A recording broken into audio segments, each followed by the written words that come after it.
கும்மிடிப்பூண்டி சிப்காட் பகுதியில் அமைந்துள்ள ஒரு தனியார் கிடங்குல ஒரு மிகப்பெரிய தீ விபத்து ஏற்பட்டு இந்த இண்டஸ்ட்ரியல் வேஸ்ட் டிஸ்போசல் என்பது சரியான முறையிலே கையாளப்படாத காரணத்தினால்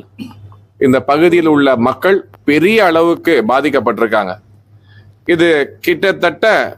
பல ஆண்டுகளாகவே மக்களுக்கு உரிய ஒரு மிகப்பெரிய பிரச்சனையாக இந்த பகுதியில பூர்வீகமாக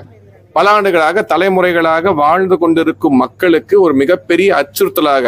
ஏன்னா குறிப்பா இந்த சிப்காட் கும்மிடிப்பூண்டி சிப்காட் என்பது மாநில அரசாங்கத்தினால் ரெட் ஜோன் என்று பிரிக்கப்பட்டுள்ளது. பொதுவா இந்த கிரீன் ஜோன் ஆரஞ்சு ஜோன்ல வாழக்கூடிய மக்களுக்கே மிகப்பெரிய அவதி இருக்கக்கூடிய சூழலிலே ரெட் ஜோன் என்கின்ற போது இந்த பொல்யூஷன் கண்ட்ரோல் போர்டு ஆகட்டும், ரெவன்யூ டிபார்ட்மெண்ட் உள்ள அதிகாரிகள் ஆகட்டும், கலெக்டர் ஆகட்டும் அதிக கவனம் கொடுத்து